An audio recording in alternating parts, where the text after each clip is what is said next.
Hello दोस्तों, episode 3 की शुरुआत में ऑफिस में शेंगेन पेन को अवॉइड कर रहा होता है। पेन शेंगेन के पास आकर कहती है कि तुम कल वाली बात को एक्सक्यूज बनाकर मुझे अवॉइड नहीं कर सकते हो। हम दोनों एक दूसरे को नहीं जानते और अगले 6 महीने तक हम एक दूसरे के साथ काम करना है, तो इसलिए ऑफिस पॉलिटिक्स खेलना अच्छी बात नहीं है। शेंगेन इसे कहता है कि तुम इतनी श्योर कैसे हो कि तुम अगले 6 महीने तक यहाँ पर काम करने वाली हो। अगर मेरा गेस ठीक है तो तुमने ये जॉब अपने कनेक्शंस के थ्रू हासिल की है, क्योंकि हमारी कंपनी कभी भी 6 महीनों के लिए किसी इंटर्न को हायर नहीं करती है। और वैसे भी तुम तो यहाँ पर सिर्फ अपना टाइम पास करने के लिए आई हो, तो फिर हम दोनों एक दूसरे को जानने में अपना वक्त क्यों जाया करें। और जहाँ तक बात रही ऑफिस पॉलिटिक्स की, तो कल जो भी मैंने तुमसे कहा था वो तुम्हें मैंने डराने के लिए नहीं कहा था, बल्कि मैं तो तुम्हें ये बता रहा था कि इस इंडस्ट्री में काम करना कितना टायरिंग है, और अगर तुम इस काम को दिल से पसंद नहीं करती हो तो फिर तुम्हें इस प्रोफेशन को छोड़ देना चाहिए। ये कहकर शेंगेन अपनी डेस्क पर वापस आ जाता है। ये सब बातें पेन को बहुत बुरी लगी होती हैं और ये शेंगेन के पास आकर कहती है कि एंट्रेंस एग्जाम में नंबर कमाने की वजह से मैं वो मेजर चूज नहीं कर सकी जो मैं करना चाहती थी, इसलिए मैंने ना चाहते हुए ये सब पढ़ा है। और तुमने ठीक कहा कि मैंने अपनी मॉम के थ्रू ये जॉब हासिल की है। तुम्हें ये काम पसंद है इसलिए तुम इसके लिए बहुत ज्यादा मेहनत भी करते हो, लेकिन मुझे तो अभी तक यही नहीं पता कि मैं क्या करना चाहती हूँ। लेकिन फिक्र नहीं करो, मैं तुम्हें यहाँ पर ज्यादा तंग नहीं करूंगी, और अब चूंकि मैं यहाँ पर आ गई हूँ तो मैं अपनी पूरी मेहनत करके इस काम को जरूर सीखूंगी, क्योंकि मैं इसे एक दफा ट्राई करना चाहती हूँ। शेंगेन को भी रियलाइज होता है कि इसने इसको कुछ ज्यादा ही बातें सुना दी है, और फिर ये पेन से कहता है कि हाँ तुम मेहनत करके कुछ भी हासिल कर सकती हो। इस पर पेन खुश हो जाती है। सोंगचन शेंगेन से कहता है कि तुम्हारा फोन कब से बजे जा रहा है, तुम फोन उठा क्यों नहीं रहे हो। तो शेंगेन कहता है कि इस नंबर को मैं नहीं जानता हूँ, इसलिए कोई स्पैम कॉल होगी। सोंगचन को क्यूरियोसिटी हो रही होती है कि कहीं ये कोई क्लाइंट ना हो, इसलिए इसका फोन चेक कर लेता है। और जब सोंगचन देखता है तो इस पर उसी नंबर से एक मैसेज भी आया होता है। ये मैसेज शेंगेन को दिखाता है और ये मैसेज पढ़ के शेंगेन फौरन इस नंबर पर कॉल करने के लिए रेस्ट रूम में चला जाता है। सोंगचन इसके पीछे आता है ये देखने के लिए आखिर चल क्या रहा है, और ये कॉल होती है जियान बिंग की। शेंगेन जियान बिंग को कॉल करता है और जियान बिंग इसे कहती है कि मैंने तुम्हारा शुक्रिया अदा करने के लिए कॉल की थी। मैंने तुम्हें वीचैट पर फ्रेंड रिक्वेस्ट भेजी है, तुम उसको एक्सेप्ट कर लो, क्योंकि मैं तुम्हें तुम्हारे पैसे ट्रांसफर करना चाहती हूँ। शेंगेन कहता है कि इसकी जरूरत नहीं है, लेकिन सोंगचन इसके हाथ से फोन छीनकर जियान बिंग की फ्रेंड रिक्वेस्ट एक्सेप्ट कर लेता है, और साथ ही जियान बिंग इसको वो सारे पैसे ट्रांसफर कर देती है। शेंगेन दोबारा जियान बिंग को कॉल करता है और कहता है कि तुमने मुझे ज्यादा पैसे ट्रांसफर कर दिए हैं। जियान बिंग कहती है कि तुम बाकी पैसे अपने गुड बिहेवियर के लिए रख सकते हो। शेंगेन कहता है कि मैंने तो आपके लिए इतना कुछ किया भी नहीं है। इस पर जियान बिंग कहती है कि मैं बहुत ज्यादा ड्रंक थी और तुमने मुझे कल रात प्रोटेक्ट भी किया। शेंगेन कहता है कि फिर भी तुमने मुझे बहुत ज्यादा पैसे ट्रांसफर कर दिए हैं, इसलिए ये मैं एक्सेप्ट नहीं कर सकता हूँ। जियान बिंग कहती है कि तुम इतने स्टबर्न क्यों हो, मुझे याद है कि कल रात मैंने तुम्हारी शर्ट भी खराब कर दी थी, और मैं ये भी पूछना चाहती थी कि क्या तुम्हारी तबीयत तो ठीक है ना। इतने में सोंगचन शेंगेन से फोन छीन कर जियान बिंग से कहता है कि मैं शेंगेन का फ्रेंड बात कर रहा हूँ। आज सुबह जब ये ऑफिस आया था तो इसकी तबीयत बिल्कुल भी ठीक नहीं लग रही थी, आप ऐसा करें कि आप इसको हॉस्पिटल ले जाएं। शेंगेन इसको रोके जा रहा होता है तो सोंगचन इसे कहता है कि एक ब्यूटीफुल लेडी तुम्हें कांटेक्ट कर रही है और तुम नखरे ही किए जा रहे हो। जियान बिंग कहती है कि ठीक है। जियान बिंग शेंगेन को अपने घर का एड्रेस सेंड कर देती है और इसे कहती है कि अगर तुम्हें डॉक्टर के पास जाना हुआ तो इस लोकेशन पर पहुंच जाना, मैं तुम्हें ले जाऊंगी। शो जब घर पर पहुंचता है तो जियान बिंग सामान पैक कर रही होती है, तो शो जियान बिंग से कहता है कि तुम कहीं पर जा रही हो, तो जियान बिंग कहती है कि मैं नहीं बल्कि तुम यहाँ से जा रहे हो, हम लोग डिवोर्स लेने वाले हैं, इसलिए अब इस घर में मैं रहूंगी और तुम दूसरे घर में शिफ्ट हो जाओगे। शो कहता है लेकिन मैं तुमसे डिवोर्स नहीं लेना चाहता हूँ। जियान बिंग कहती है कि ठीक है, फिर मैं कोर्ट में अपना केस फाइल कर देती हूँ। शो कहता है कि तुम डिवोर्स लेने के लिए इतनी डिटरमिन नजर आ रही हो, मुझे लगता है कि तुम किसी और को पसंद करने लगी हो, क्या तुम किसी और से मिल रही हो। जियान बिंग कहती है कि हाँ। शो कहता है कि क्या ये वही लड़का है जिसके साथ तुम कल रात थी, लेकिन इस बात का जवाब जियान बिंग नहीं देती है। शो जियान बिंग से कहता है कि वो लड़का हमारी फैमिली डिस्ट्रॉय कर रहा है, तो जियान बिंग कहती है कि वो नहीं बल्कि तुमने हमारी फैमिली डिस्ट्रॉय की है। शू सोफे पर जाकर बैठता है तो वहाँ पर जियान बिंग का फोन पड़ा होता है और ये फोन पर देख लेता है कि जियान बिंग ने शेंगेन को यहाँ का एड्रेस सेंड कर दिया है। शू कहता है कि तुमने उसे यहाँ का एड्रेस क्यों सेंड किया है, अगर वो यहाँ पर आने वाला है तो मैं भी उसको देख ही लूंगा। जियान बिंग इसे कहती है कि तुम्हारी इन बातों का कोई भी फायदा नहीं है, क्योंकि मैंने फैसला कर लिया है कि अब मैं तुम्हारे साथ नहीं रहूंगी। ऑफिस में शेंगेन अपने काम खत्म होने का वेट कर रहा होता है और जैसे ही काम खत्म होता है ये जल्दी से बाहर भाग जाता है। दूसरी तरफ शू जियान बिंग से कहता है कि अगर हम डिवोर्स ले लेंगे तो फिर हमारी कंपनी का क्या होगा। तो जियान बिंग इसे कहती है कि अगर तुम मेरे डिसीजन की रिस्पेक्ट करो और मेरे प्रोजेक्ट्स में दखल अंदाजी ना करोगे तो हम फ्यूचर में भी पार्टनर्स रह सकते हैं। शू कहता है कि मैं तुमसे वाकई में बहुत प्यार करता हूँ, मैं तुम्हारे बगैर नहीं रह सकता हूँ, मैंने अपनी जिंदगी में जो कुछ चाहा है वो हासिल कर लिया है और अब मेरे पास जिंदगी गुजारने के लिए कोई गोल नहीं है, और तुम तो मुझे बहुत अच्छे से जानती हो। जियान बिंग कहती है कि मैं तुम्हें बहुत अच्छे से जानती तो हूँ, लेकिन मैं तुम्हारा ये प्रॉब्लम सॉल्व नहीं कर सकती हूँ। अब शू को रियलाइज हो जाता है कि जियान बिंग को ये कन्विंस नहीं कर सकता है, इसलिए जाते हुए ये जियान बिंग से कहता है कि मुझे सोचने के लिए थोड़ा वक्त चाहिए। शू के यहाँ जाने से जियान बिंग थोड़ी सी उदास दिखाई दे रही होती है। शेंग यन जियान बिंग के घर पर पहुंच जाता है। ये डोर नॉक करने वाला होता है कि जियान बिंग एक बॉक्स लेकर घर के बाहर आ रही होती है। शेंग यन जियान बिंग की मदद करवाने के लिए बॉक्स पकड़ लेता है और इसे पूछता है कि मुझे इस बॉक्स को कहाँ रखना है। जियान बिंग इसको कहती है कि मैं इस बॉक्स को बाहर फेंकने वाली थी, तुम ये बॉक्स साइड पर रख दो, फिर तुम्हें मैं हॉस्पिटल ले जाती हूँ। शेंग यन कहता है कि मैं बिल्कुल ठीक हूँ, मेरा दोस्त तो बस मजाक कर रहा था। जियान बिंग कहती है कि अगर ऐसी बात है तो फिर तुम ध्यान से वापस जाना। ये कहकर जियान बिंग डोर बंद कर देती है। शेंग यन यहाँ पर जियान बिंग से कुछ बात करने आया होता है, लेकिन इसको बात करने का मौका ही नहीं मिलता। अब रात में जियान बिंग फिर से ड्रिंक कर रही होती है और इसको वो सारा टाइम याद आता है जो इसने शू के साथ बहुत अच्छा गुजारा होता है। जियान बिंग ये सब कुछ याद करके रो रही होती है क्योंकि इसको अब शू की याद आ रही होती है। टीम लीडर प्रोजेक्ट मिलने की खुशी में और पेन को वेलकम करने के लिए अपनी टीम को डिनर करवाने के लिए लेकर आता है। जियान बिंग शन के पास आती है। शन कंपनी को लेकर परेशान होती है। जियान बिंग से पूछती है कि तुम दोनों की डिवोर्स के बाद कंपनी के साथ क्या होगा। जियान बिंग इसको कहती है कि ये कंपनी हम तीनों की हार्ड वर्क का नतीजा है, इसीलिए जैसे हम काम कर रहे थे वैसे ही करते रहेंगे। शन कहती है कि अगर ऐसा हो तो ही बेहतर है क्योंकि मैं कंपनी का कोई भी नुकसान बर्दाश्त नहीं कर सकती हूँ। शन जियान बिंग से कहती है कि मैंने कभी कोई रिलेशनशिप क्राइसिस फेस तो नहीं किया, लेकिन मैं एक बात जानती हूँ कि डिवोर्स एक बहुत ही पेनफुल प्रोसेस है। अब डिनर पर टीम लीडर अपने सभी टीम मेंबर्स की तारीफ कर रहे होते हैं। तो पेन कहती है कि टीम लीडर आप शेंगेन के बारे में क्या कहना चाहेंगे। टीम लीडर कहते हैं कि शेंगेन अपनी जॉब में बहुत अच्छा है, लेकिन अगर उसकी पर्सनैलिटी की बात की जाए तो वो इतनी फ्लेक्सिबल नहीं है और वो मुझे थोड़ा सा इमेच्योर लगता है। पेन कहती है लेकिन मुझे तो शेंगेन काफी मैच्योर लगता है। इस पर टीम लीडर हंसने लगते हैं। ये पेन से कहते हैं कि अगर तुम्हें काम में कोई भी मसला हो तो तुम्हें घबराने की कोई जरूरत नहीं है क्योंकि तुम्हारे पास इतने सारे लोग हेल्प करने के लिए मौजूद हैं। ये बात करते हुए टीम लीडर पेन का हाथ पकड़ लेते हैं जो कि सोंगचन को भी अच्छा नहीं लग रहा होता। इतने में ही यहाँ पर शेंगेन आ जाता है और वो टीम लीडर से कहता है कि देर से आने के लिए मैं आपसे माजरत चाहता हूँ और ये टीम लीडर का हाथ पकड़कर खुद इनसे हाथ मिलाने लगता है और फिर ये पेन से कहता है कि तुम जाकर दूसरी सीट पर बैठ जाओ क्योंकि यहाँ पर मैं बैठूंगा। शेंगेन ने इसलिए किया होता है क्योंकि इनका टीम लीडर का लड़कियों के साथ इसी तरह का रवैया होता है। जियान बिंग अब कुछ लोगों के साथ बैठकर ड्रिंक कर रही होती है, लेकिन इसको यहाँ पर वो टाइम याद आ रहा होता है जब इसने एज अ डायरेक्टर अपना फर्स्ट अवार्ड जीता था और इसकी इस खुशी में शू इसके साथ बहुत खुश था। ये वहाँ से उठकर रेस्टरूम में चली जाती है और दूसरी तरफ टीम लीडर शेंगेन से कहता है तुमने हमारे साथ ड्रिंक भी नहीं की है, लेकिन आज तुम्हें ड्रिंक करना ही पड़ेगा। सोंगचन कहता है कि टीम लीडर फिक्र नहीं करे, मैं इसकी जगह पी लेता हूँ, लेकिन टीम लीडर कहते हैं कि तुम इसके लिए ऐसा क्यों करोगे। इतने में ही शेंगेन को जियान बिंग का मैसेज आता है और जल्दी में शेंगेन उठता है और एक बॉटल जल्दी से पी लेता है और बाकी सबसे कहता है कि मुझे माफ करना, एक फैमिली इमरजेंसी है इसलिए मुझे जल्दी जाना होगा। अब शेंगेन के इस तरह से चले जाने पर भी टीम लीडर भड़क उठते हैं। सोंगचन टीम लीडर को बहुत काम डाउन करने की कोशिश करता है कि उसकी वाकई में ही कोई फैमिली इमरजेंसी होगी और बाकी सब भी टीम लीडर को काम डाउन कर रहे होते हैं। अब रात में बारिश हो रही होती है और जियान बिंग एक जगह पर बैठी होती है। शेंगेन जियान बिंग की ट्रॉफी लेकर इसके पास आता है और इसे ये दे देता है। जियान बिंग इसे कहती है कि मैंने तो तुम्हें इसे फेंकने का कहा था, फिर तुमने इसको फेंका क्यों नहीं। शेंगेन कहता है कि जब भी मेरे मॉम डैड की लड़ाई होती है तो मेरी मॉम अक्सर वो चीजें फेंक देती हैं जो डैड ने उनको दी होती हैं और बाद में जब इनका झगड़ा खत्म होता है तो मेरी मॉम हमेशा मुझसे वो चीजें वापस लाने के लिए कहती हैं और अगर तुम्हें कोई और भी चीज उनमें से चाहिए हुई तो मुझे बता देना, मैं कल वो सारा सामान तुम्हें वापस भेज दूंगा। इस पर जियांग बिंग थोड़ा सा गुस्सा होकर इसको कहती है कि तुम्हें क्या लगता है कि मैं तुम्हारी मॉम की तरह हूँ। शेंगेन कहता है कि मेरा बिल्कुल भी ये मतलब नहीं था कि तुम मेरी मॉम की तरह हो और तुम हो भी नहीं सकती क्योंकि तुम तो मेरी मॉम की तरह इतनी बूढ़ी नहीं हो। जियान बिंग इसको कहती है कि मैंने तुम्हें अपने आप को बूढ़ा कहने के लिए नहीं कहा। और फिर जियान बिंग आज भी बहुत ज्यादा ड्रंक होती है और ये अपने फोन से टैक्सी बुलाने की कोशिश कर रही होती है, लेकिन ये ऐसा नहीं कर पाती। शेंगेन इसको कहता है कि मैं तुम्हारे लिए टैक्सी बुलवा लेता हूँ और तुम्हें तुम्हारे घर ड्रॉप कराता हूँ। फिर जब ये दोनों टैक्सी में जा रहे होते हैं तो शेंगेन जियान बिंग से कहता है कि क्या तुम्हें याद है कि तुमने एक पब्लिक सर्विस कमर्शियल डायरेक्ट की थी। जियान बिंग कहती कि मैंने तो बहुत सारी कमर्शियल्स डायरेक्ट की हैं, तुम किसकी बात कर रहे हो। शेंगेन कहता है मैं उस कमर्शियल की बात कर रहा हूँ जिसके लिए तुम्हें ये ट्रॉफी मिली थी। शेंगेन जियान बिंग को वो कमर्शियल भी दिखाता है, लेकिन जियान बिंग को इसके बारे में कुछ भी याद नहीं होता। और फिर शेंगेन जियान बिंग से पूछता है कि क्या तुम्हें याद है कि हम 10 साल पहले बस स्टॉप पर मिले थे, लेकिन जियान बिंग ड्रंक होती है और कोई भी जवाब नहीं देती। और फिर शेंगेन बताने लगता है इसको कि मैंने ये इंडस्ट्री सिर्फ तुम्हारी वजह से ज्वाइन की है। और फिर पास्ट का दिखाया जाता है कि शेंगेन के डैड सिटी की क्लीनिंग सर्विस में होते हैं, लेकिन शेंगेन को अपने डैड का ये काम करना पसंद नहीं होता और स्कूल में भी बच्चे शेंगेन को बुली करते होते हैं इसके डैड की जॉब की वजह से। लेकिन फिर जब इसके डैड की जॉब पर जियान बिंग डॉक्यूमेंट्री बनाती है और वो अपनी डॉक्यूमेंट्री के थ्रू सबको ये रियलाइज करवाती है कि हर काम की अपनी इम्पोर्टेंस होती है। ये एक पब्लिक एक सर्विस जॉब है जिसमें ये सभी वर्कर्स हमारे लिए काम करते हैं। ये लोग भी वही रिस्पेक्ट डिजर्व करते हैं जितने बाकी सब प्रोफेशंस के लोग। जियान बिंग अचानक ही वहाँ से कहीं चली गई होती है, इसीलिए शन इसको शू के साथ मिलकर ढूंढ रही होती है। शू इसको ये समझाने की कोशिश कर रहा होता है कि तुम्हें उसकी इतनी टेंशन नहीं लेनी चाहिए, वो छोटी बच्ची नहीं है कि वो कहीं गुम हो गई हो। शू शन को बताता है कि वो कुछ अरसे के लिए कहीं पर जा रहा है, जिस पर शन इसको गुस्सा करने लगती है और कहती है कि अगर मैं तुम्हारी जगह पर होती और मेरे पास इतनी खूबसूरत बीवी होती तो मैं कभी भी उसको चीट नहीं करती। इस पर शू कहता है कि जिस इंडस्ट्री में मैं काम करता हूँ वहाँ पर मुझे सोशलाइज होना पड़ता है और वहाँ पर हर तरह के लोग मिलते हैं आपको, और वैसे भी दो लोग हमेशा ही एक दूसरे पर फोकस नहीं कर सकते, ये इम्पॉसिबल सी बात है। शन कहती है कि तुम्हारे अंदर इतने गट्स हैं कि तुम अपनी चीटिंग को एडमिट कर सकते हो, लेकिन तुम ये रियलाइज क्यों नहीं करते कि तुम जियान बिंग को पहले ही बहुत हर्ट कर चुके हो और अब तुम उसे डाइवोर्स ना देकर और ज्यादा हर्ट कर रहे हो। लेकिन शू कहता है कि मैं किसी भी हालत में जियान बिंग को डाइवोर्स नहीं दूंगा। शेंगेन जियान बिंग को इसके घर पर लेकर आता है। जियान बिंग अपनी टेबल पर आकर बैठ जाती है और ये शेंगेन से कहती है कि तुमने आज दूसरी दफा मेरी मदद की है, इसके लिए तुम्हारा शुक्रिया और अब तुम घर पर जा सकते हो। शेंगेन घर जाने की बजाय इसके पास आकर बैठ जाता है। शेंगेन जियान बिंग से कहता है कि पहले मैं बहुत इमेच्योर था, मुझे ये लगता था कि मेरे डैड सिर्फ एक स्ट्रीट क्लीनर हैं, लेकिन तुम्हारी फिल्म देखने के बाद मुझे ये रियलाइज हुआ कि मेरे डैड कितने ग्रेट हैं। जियान बिंग कहती है कि क्या वो तुम्हारे डैड हैं? ये बात सुनकर शेंगेन बहुत खुश होता है और इसे कहता है कि क्या तुम्हें अब सब कुछ याद आ गया है? जियान बिंग इसे कहती है कि हमें किस्मत ने मिलाया है। ये बात जियान बिंग ने बहुत एक्साइटेड होकर कही होती है और इसके अगले ही लम्हे जियान बिंग टेबल पर सर रखकर सो जाती है। शेंगेन इसे कहता है कि अभी मैं अपने प्रोफेशन में इतना अच्छा नहीं हूँ, लेकिन मैं बहुत मेहनत करूंगा ताकि तुम्हें मुझे देखकर अपने पुराने वर्जन की याद आए। अब यहाँ पर जियान बिंग की एक बुक पड़ी होती है जो शेंगेन पढ़ना शुरू कर देता है। इतने में ही यहाँ पर शन और शू आ जाते हैं। शू शन से कहता है कि देखो घर की लाइट्स चल रही है, मैंने तुम्हें कहा था ना वो घर पर है, तुम बिला वजह ही परेशान हो रही थी उसके लिए। लेकिन शन कहती है कि जियान बिंग की आदत है कि वो घर से जब भी बाहर जाती है तो उसके घर की लाइट्स चल रही होती हैं। ये अंदर जाने के लिए गाड़ी से उतरती है, लेकिन दरवाजे पर ये शेंगेन के शूज देखती है, इसीलिए ये मुनासिब नहीं समझती अंदर जाना और वापस आ जाती है और शू से कहती है कि मैंने चेक कर लिया है, वो घर पर ही है, अब हमें वापस चलना चाहिए। लेकिन शू कहता है कि अब हम आ ही गए हैं तो मैं एक दफा उस पर चेक करना चाहता हूँ। लेकिन शन फिर इसको जबरदस्ती यहाँ से ले जाती है क्योंकि ये नहीं चाहती होती कि शू को पता लगे कि जियान बिंग अभी शेंगेन के साथ है। थोड़ी देर बाद जियान बिंग की आँख खुलती है और ये शेंगेन को यहाँ पर देखकर कहती है कि तुम अभी तक यहाँ पर क्या कर रहे हो? तो शेंगेन कहता है कि मैं आपकी ये बुक पढ़ रहा हूँ। जियान बिंग कहती है कि तुम इसे अपने साथ घर पर लेकर जा सकते हो और अब तुम्हें चले जाना चाहिए क्योंकि अब मैं आराम करना चाहती हूँ। शेंगेन जियान बिंग की बुक पाकर बहुत खुश होता है और फिर ये यहाँ से चला जाता है। अगली सुबह जब जियान बिंग काम पर जाने के लिए तैयार हो रही होती है तो इसको शन की कॉल आती है। शन इसको कहती है कि अगर आइंदा से तुमने घर जाना हो तो मुझे बता देना क्योंकि फिर मैं बिला वजह तुम्हारे लिए परेशान होती रहती हूँ। शन इसे कहती है कि तुम शू से डिवोर्स इसलिए ले रही हो क्योंकि अब तुम्हें एक न्यू टारगेट मिल गया है ना। शन शेंगेन के बारे में बात कर रही होती है, लेकिन जियान बिंग कहती है कि मुझे एक न्यू टारगेट तो मिल गया है लेकिन वो टारगेट मेरे काम से रिलेटेड है, उसका किसी लड़के से कोई भी लेना देना नहीं है। जियान बिंग का कहना यह था कि शू मेरी जिंदगी में 10 साल के लिए रहा है, इसीलिए उसका मुझ पर बहुत ज्यादा इन्फ्लुएंस है, इसलिए कुछ अरसे के लिए शायद मैं डिवोर्स की वजह से सैड फील करूंगी, लेकिन एक्चुअल में ऐसा नहीं है क्योंकि मेरा रियल पैशन मेरा काम है और मैं वही करना चाहती हूँ। शेंगेन ऑफिस जाते हुए भी जियान बिंग की दी हुई बुक ही पढ़ रहा होता है। आज जियान बिंग ने मिस्टर जांग के लिए उसी एड का दूसरा वर्जन शूट करना होता है, लेकिन मिस्टर जांग जियान बिंग को सेट पर देखकर भड़क उठते हैं और वो कहते हैं कि कल रात मुझसे शू ने वादा किया था कि वो मेरे लिए ये वर्जन शूट करेगा। जियान बिंग कहती है कि ये मेरा प्रोजेक्ट है तो ये डायरेक्टर शू क्यों शूट करेंगे। जियान बिंग मिस्टर जांग से माफी जरूर मांगती है कि मेरे कुछ पर्सनल इश्यूज की वजह से शूटिंग डिले तो हो गई है, लेकिन आज आपको इसका फाइनल वर्जन मिल जाएगा। मिस्टर जांग अपने मैनेजर के साथ साइड में जाते हैं और उनसे कहते हैं कि मुझे जियान बिंग के काम के साथ कोई मसला नहीं है, लेकिन बात कमिटमेंट की है। डायरेक्टर शू ने मुझे कहा था कि वो मेरे लिए शूट करेंगे, तो मैं बस यही चाहता हूँ कि डायरेक्टर शू अपना काम करें। मिस्टर जांग का गुस्सा देखकर जियान बिंग को बिल्कुल भी अच्छा नहीं लग रहा होता और ये इसी टाइम शू को कॉल करती है। जियान बिंग शू से कहती है कि तुम ये सब कुछ क्यों कर रहे हो? तो शू कहता है कि मैं तो सिर्फ तुम्हारी मदद करने की कोशिश कर रहा हूँ। जियान बिंग कहती है कि मुझे इस बात से कोई फर्क नहीं पड़ता कि तुमने कल क्लाइंट से क्या कहा है, लेकिन ये प्रोजेक्ट मेरा है और तुम जितना दूर मेरे प्रोजेक्ट से रहोगे ये तुम्हारे लिए उतना ही अच्छा होगा। ये कहकर जियान बिंग फोन बंद कर देती है। ऑफिस पहुंचकर भी शेंगेन इसी बुक को पढ़े जा रहा होता है। सॉन्ग चैन ये देख के बहुत क्यूरियस होता है कि आखिर इस बुक में ऐसा क्या है जिसे शेंगेन ऑफिस में भी पढ़ रहा है। शेंगेन से बुक छीन कर पढ़ने तो लगता है, लेकिन इसे कुछ समझ नहीं आती। जब ये दोनों चेंजिंग रूम में आते हैं तो शेंगेन सोंगचन को बताता है कि मेरी उससे मुलाकात हो गई। सोंगचन ये सुनकर बहुत हैरान होता है और इससे कहता है तुम्हारा मतलब है कि तुम्हारी उस डायरेक्टर लेडी से मुलाकात हुई? तो शेंगेन कहता है कि हाँ। सोंगचन कहता है कि अब तो वो जरूर बदल चुकी होगी। शेंगेन कहता है कि ये तो जाहिर सी बात है क्योंकि 10 साल भी तो बीत गए हैं। सॉन्ग चैन शेंगेन को समझाने लगता है कि रिलेशनशिप्स में 4-5 साल का डिफरेंस तो एक्सेप्टेबल है, लेकिन ये लड़की तुमसे 10 साल बड़ी है। शेंगेन कहता है कि मुझे इस बात से कोई भी मसला नहीं है। सॉन्ग चैन कहता है कि पिछले 10 सालों से तुम सिर्फ उसी लड़की के बारे में सोच रहे हो, कहीं तुम इस लड़की से शादी करके गोल्ड डिगर तो नहीं बनना चाहते क्योंकि वो लड़की काफी अमीर है। शेंगेन सॉन्ग चैन को इन सब बातों पर चुप करवाने लगता है और इसे कहता है कि ऐसी कोई भी बात नहीं है। इतने में वहाँ पर बाकी कोलीग्स आ जाते हैं तो ये दोनों इस टॉपिक को यहीं पर बंद कर देते हैं। इस कन्फेशन के बाद सॉन्ग चैन का क्यूरियोसिटी लेवल और हाई हो गया होता है। ये शेंगेन के पास आकर कहता है कि तुम्हारा इस बात से क्या मतलब था कि उसकी लाइफ में कोई प्रॉब्लम्स चल रही हैं। शेंगेन इसे बताता है कि मुझे लगता है कि जियान बिंग अपने हस्बैंड से डाइवोर्स ले रही है। सॉन्ग चैन इसको कहता है कि तुम्हारा दिमाग खराब हो गया है जो तुम एक डाइवोर्स्ड लड़की को इतना पसंद कर रहे हो। मेरी बात गौर से सुनो, तुम अभी काफी यंग हो और तुम्हें अपनी से इतनी बड़ी उम्र की लड़की को डेट करने की बजाय एक नॉर्मल लड़की को डेट करना चाहिए। इतने में ही उछलती हुई पेन यहाँ आ रही होती है और सॉन्ग चैन इसकी तरफ इशारा करके कहता है कि तुम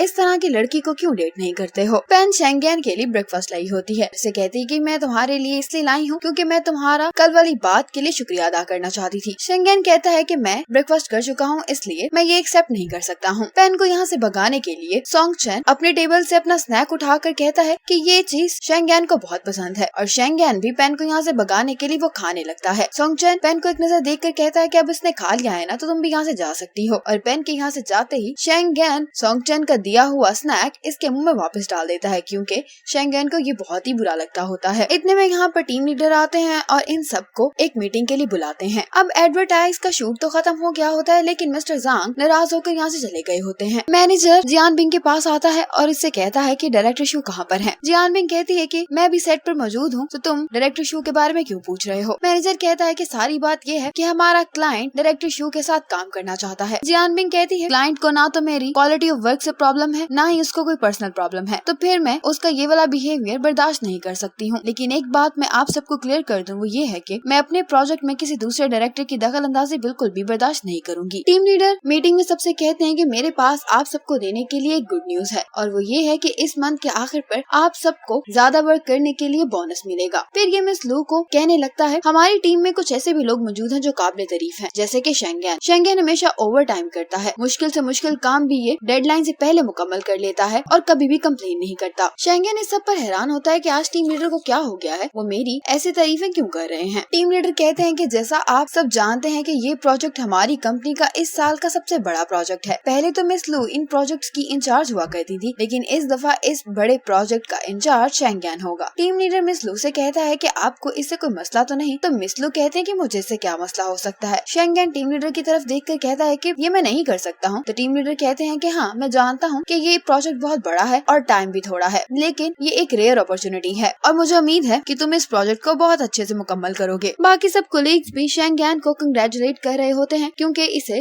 इतना इम्पोर्टेंट प्रोजेक्ट मिल गया होता है। लेकिन मिस लू इस बात से खुश नहीं होती कि इतना बड़ा प्रोजेक्ट शेंगेन को मिल गया है, इसलिए ये मीटिंग खत्म होते ही शेंगेन को इग्नोर करके यहाँ से चली जाती है। काम खत्म करने के बाद जियान बिंग जब जा रही होती है तो इसकी असिस्टेंट कहती है कि मैं जानती हूँ कि मेरा आपसे ये वाली बात करना मुनासिब नहीं है लेकिन ये बात मैं दिल से कहना चाहती हूँ। डायरेक्टर शू 40 इयर्स के हैं लेकिन डायरेक्टर शू से आधी उम्र की लड़कियाँ उनको डेट करना चाहती हैं। आपको डायरेक्टर शू से लड़ाई नहीं करनी चाहिए और ना ही उनसे आपको डाइवोर्स लेनी चाहिए क्योंकि हमारी एज में हम काम करते हैं और शायद बाहर से भी ठीक नजर आते हैं लेकिन हमारी एज में हमें इतने मौके नहीं मिलते और वैसे भी आपकी डाइवोर्स के बाद आपको ही सबसे ज्यादा क्राइसिस का सामना करना पड़ेगा। जियान बिंग कहती है कि अभी सिर्फ मैं 36 इयर्स की हूँ और हर कोई ये क्यों सोचता है कि एक औरत की खुशी एक आदमी के साथ जुड़ी होती है। इसकी असिस्टेंट कहती है कि आप हमेशा के लिए सिंगल भी नहीं रह सकती और वैसे भी आप इतने सारे पैसे आखिर किसके लिए कमाती हैं। तो जियांग बिंग कहती है कि ये सब पैसे मैं अपने ऊपर खर्च करने के लिए कमाती हूँ। तो असिस्टेंट कहती है कि अगर आपको कोई हस्बैंड या बच्चा ही नहीं होगा तो फिर आप भला अपने फेस्टिवल्स कैसे एंजॉय करेंगी। आप मेरी माने तो आपको डिवोर्स वाली बात पर एक दफा दोबारा सोचना चाहिए। जियान बिंग को इसकी सारी एडवाइसेस बहुत ओल्ड फैशन दिखाई दे रही होती हैं और इसे इसकी बातों पर गुस्सा भी आ रहा होता है, इसलिए ये कुछ भी कहे बगैर यहाँ से चली जाती है। अब मिस लू बाकी सभी कोलीग से तो नॉर्मली बात कर रही होती है लेकिन ये सॉन्ग चैन और स्पेशली शेंगेन को इग्नोर कर रही होती हैं। सॉन्ग चैन शेंगेन के पास आकर कहता है कि तुम्हें मुबारक हो, तुम्हें इतना बड़ा प्रोजेक्ट मिल गया है। शेंगेन इसको कहता है कि ज्यादा खुश होने की जरूरत नहीं है, इस प्रोजेक्ट की वजह से मैं एक बहुत बड़ी मुश्किल में फंस गया हूँ। सॉन्ग चैन कहता है कि तुम्हें इस टास्क को 3 दिन के अंदर मुकम्मल करना है। अगर तुम ये टास्क नहीं कर पाए 3 दिन के अंदर पूरा तो टीम लीडर तुम्हें कोई ना कोई सजा देंगे और अगर तुमने ये टास्क कर लिया तो मिस लू तो बिल्कुल भी खुश नहीं होंगी। ये एक ऐसी सिचुएशन है जिसमें जिसमें तुम्हें बिल्कुल भी कोई फायदा नहीं होने वाला। शेंगेन कहता है कि मैं जानता हूँ कि ये टीम लीडर की चाल है। उसने जानबूझ के मुझे प्रोजेक्ट दिया है सिर्फ ये साबित करने के लिए कि मैं 3 दिन के अंदर ये प्रोजेक्ट नहीं कंप्लीट कर सकता हूँ, और फिर बाद में वो ये प्रोजेक्ट मिस लू को दे देगा ताकि मिस लू के सामने टीम लीडर की इमेज खराब ना हो। सोंगचन इसको कहता है कि मेरी मानो तो तुम अभी गिव अप कर दो, क्योंकि ये एक इम्पॉसिबल टास्क है और जानबूझकर टीम लीडर तुम्हारे लिए और भी मुश्किलात क्रिएट करेंगे। शेंगेन कहता है कि इस बात को छोड़ो, तुम मुझे एक बात बताओ कि तुम मेरी मदद करोगे। तो सोंगचन कहता है कि हाँ, यकीनन मैं तुम्हारी मदद करूंगा। शेंगेन कहता है कि जिंदगी में हम या तो चीजें बर्दाश्त करते हैं या उनके लिए लड़ते हैं, और मैंने फैसला कर लिया है कि मैं इस टास्क को 3 दिन के अंदर कंप्लीट करूंगा, क्योंकि अगर मैंने इस टास्क पर अभी गिव अप कर दिया तो टीम लीडर का मकसद तो पूरा हो ही जाएगा। मैंने अपना माइंड बना लिया है, अगर मैं 3 दिन नहीं सोऊंगा तो मैं इस प्रोजेक्ट को पूरा कर सकता हूँ, और ये मेरे करियर के लिए एक बहुत अच्छी अपॉर्चुनिटी है। अब शेंगेन रात तक काम कर रहा होता है। इतने में डिनर लेकर यहाँ पर पेन आ जाती है। पेन इसे कहती है कि तुम क्यों ना ब्रेक लेकर कुछ खा लो। तो शेंगेन कहता है कि तुम अभी तक यहाँ पर क्या कर रही हो। पेन कहती है कि तुम अकेले इतनी मेहनत कर रहे हो, इसलिए मैं तुम्हारी मदद करना चाहती हूँ, बताओ मैं तुम्हारे लिए क्या कर सकती हूँ। पेन को डिजाइनिंग से रिलेटेड कोई भी काम नहीं आता होता, इसलिए शेंगेन इसे जो काम भी पूछता है इसको उसके बारे में मालूम ही नहीं होता, इसलिए शेंगेन इसको सजेस्ट करता है कि इसको वापस घर चले जाना चाहिए। इतने में यहाँ पर सोंगचन आ जाता है और ये पेन से कहता है कि सीनियर ने तुम्हारा काइंड जेस्चर रिसीव कर लिया है, इसलिए तुम यहाँ से जा सकती हो। पेन यहाँ से जाना तो नहीं चाहती होती, लेकिन अब ये यहाँ पर रुक कर भी क्या सकती थी, इसलिए इसको यहाँ से मजबूरन जाना पड़ता है। और शेंगेन ये देखकर खुश होता है कि सोंगचन ने इसको यहाँ से भगा दिया है। घर पर शेंगेन की मॉम को पेन की मॉम की कॉल आती है, जिसको सुनकर शेंगेन की मॉम तो बहुत ही ज्यादा खुश होती है। ये डैड से कहने लगती है 5 सालों में पहली दफा पेन की मॉम ने मुझे इतना डेस्परेटली कॉल की है, और तुम्हें पता है कि वो कॉल पर किस बारे में बात कर रही थी। तो डैड कहते हैं कि इसके बारे में मुझे कैसे मालूम होगा। मॉम बताती है कि वो बस शेंगेन की तारीफें ही करी जा रही थी। उसने कहा कि शेंगेन बहुत ही हैंडसम और टैलेंटेड है, और उसकी वजह से पेन भी अपने करियर के बारे में बहुत ही सीरियस और फोकस्ड हो गई है। और उसने मुझे कहा है कि अपने बेटे से पूछ कर ये बताओ कि वो पेन के बारे में क्या सोचता है। डैड कहते हैं कि तुम्हें इस मामले में नहीं पड़ना चाहिए, इस बात का फैसला शेंगेन को खुद ही करने दो। मॉम आज अपने बेटे की वजह से पेन की मॉम के सामने बहुत ही प्राउड फील कर रही थी, इसलिए मॉम की खुशी का तो कोई ठिकाना ही नहीं होता। जियान बिंग अपना काम कर रही होती है कि शेन किस को कॉल आती है, और वो इससे कहती है कि तुम्हें इतनी जल्दी कंपनी में अनाउंस करने की क्या जरूरत थी कि तुम और शु डिवोर्स ले रहे हो। जियान बिंग कहती है कि मैंने ये बात अनाउंस नहीं की है, लेकिन शेन कहती है कि आज कंपनी का तकरीबन हर ही वर्कर मुझसे यही बात पूछ रहा था। जियान बिंग कहती है कि शायद इसीलिए आज स्टूडियो में सब बहुत ही अजीब बिहेव कर रहे थे और मुझे कह रहे थे कि हम आपको सपोर्ट करते हैं। मुझे समझ नहीं आती कि हमारी सोसाइटी में यही क्यों सोचती है कि सिर्फ शादी में